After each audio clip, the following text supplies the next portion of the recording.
metal enferrujado para sabê-lo. Pode-se cavar um trecho de areia solta e encontrar restos de velhas estradas. Mas onde estão os vestígios das máquinas que os seus historiadores afirmam haver existido naqueles tempos? Onde estão os restos dos carros que se moviam por si mesmos e das máquinas voadoras, transformados em pás e enxadas? Se é que existiram. Se você duvida, para que tanto trabalho em estudar os documentos leibovitzianos? Porque duvidar não é negar.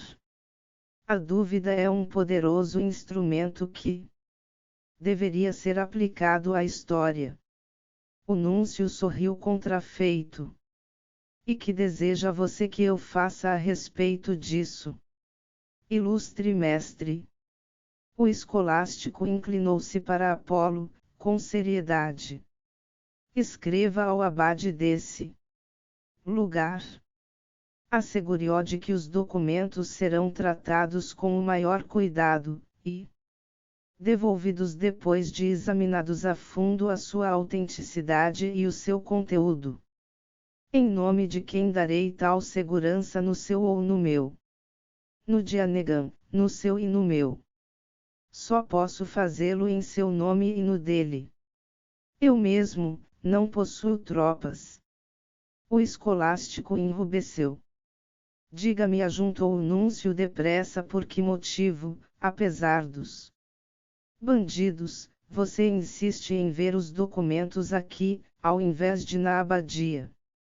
A melhor razão que você pode dar ao abade é que, se os documentos forem autênticos, no caso de serem examinados na abadia, o nosso parecer não valeria de muito aos olhos dos demais escolásticos seculares. Você quer dizer que os seus colegas poderiam pensar que os monjas teriam feito você cair numa armadilha? É o que poderia ser deduzido. Mas o que também é importante, é dizer que, uma vez aqui, os papéis poderão ser examinados por todos os que, no Collegium, tiverem qualidade para dar uma opinião. E também outros mestres, visitantes de outros principados poderão vê-los. Mas não podemos transportar o Collegium inteiro ao deserto do sudoeste e lá ficar por 6 meses. Vejo o seu ponto de vista. Você mandará o pedido à abadia? Sim. O mestre Tadeu pareceu surpreendido. Mas será um pedido seu e não meu. Devo dizer lealmente a você que não. Creio que o abade, Dom Paulo, concorde. O mestre, porém, mostrou-se satisfeito. Depois de se ter retirado, o núncio chamou o seu assistente. Você partirá amanhã para Nova Roma, disse. Pelo caminho da abadia de Liboetes. Volte por esse caminho. O relatório para Nova Roma é urgente. Sim, monsenhor. Na abadia, diga a Dom Paulo que a rainha de Sabá espera que Salomão venha a ela com presentes. Depois disso, é melhor tapar os ouvidos. Quando ele acabar de explodir, volte depressa para que eu possa dizer não ao mestre Tadeu. O deserto, o tempo corre lentamente. Poucas são as mudanças que fazem notar a sua passagem. Já havia 2 estações desde que Dom Paulo recusara o pedido que lhe viera das planícies, mas o assunto só se decidirá definitivamente poucas semanas antes. Mas ter-se-ia decidido. Era claro que Texarkana não ficara satisfeita. O abade passeava ao longo dos muros da abadia ao cair do sol, com o queixo empurrado para a frente como um áspero rochedo enfrentando invasores saídos do mar dos acontecimentos. Seu cabelo ralo flutuava como flâmulas brancas ao vento do deserto, e o vento enrolava-lhe o hábito em volta do corpo curvado, fazendo lembrar um Ezequiel macilento com um pequeno ventre redondo. Com as mãos nudosas enfiadas nas mangas, olhava de vez em quando, na direção da aldeia de Sen-Libovitz. A luz avermelhada do sol ia projetando a sua sombra no pátio e os monjas que haviam ao passar, surpreendidos, levantavam os olhos para o velho. O superior andava preocupado ultimamente, e dado a estranhos pressentimentos. Dizia-se à surdina que, dentro em breve, um novo abade seria nomeado para dirigir os irmãos de São Libovitz. Que o ancião não estava bem de saúde. Realmente, nada bem. E que, se ele ouvisse tais boatos, os boateiros voariam rápido por cima dos muros. O abade já ouvira tudo, mas, dessa vez, não tinha vontade de se incomodar. É que sabia que os boatos eram verdadeiros. Leia isso outra vez, disse de repente ao monge que estava imóvel, a pouca distância, e cujo capuz mexeu-se um pouco na direção do abade. Qual deles, meu senhor? Você sabe qual? Sim, senhor abade. O monge procurou dentro da manga que parecia repleta de meio quilo de documentos e correspondência. Depois de alguns momentos, encontrou o que buscava. Afixado ao rolo havia o rótulo: Subi immunitate apostolica hoc suppositum est. Quisquis nuntium molestari audiat. Ipso facto excommunicetur. Det, reverendíssimo Damanou Paulo de Pocor, AOL, abate. Mosteiro dos Irmãos Leibovitzianos. Arredores da aldeia de Sen-Libovitz. Deserto de Sudoeste, Império de Denver. Seu e salutem dicit, Marcus Apolo.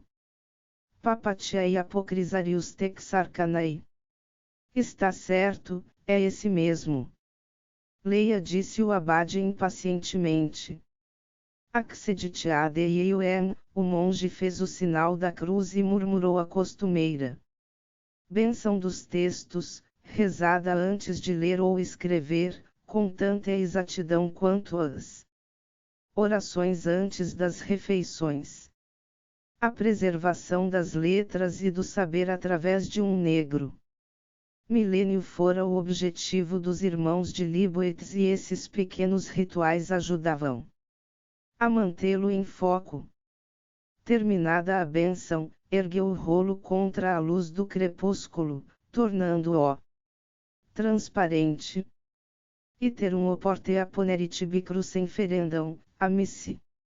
Sua voz era levemente cantante e seus olhos destacavam as palavras de uma floresta de floreados supérfluos feitos a bico de pena.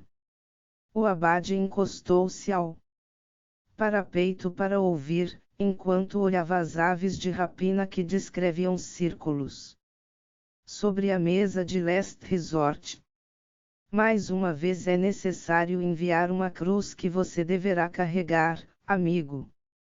Velho e pastor de bichos de livros míopes, leu o monge com voz monótona, mas talvez essa cruz signifique triunfo.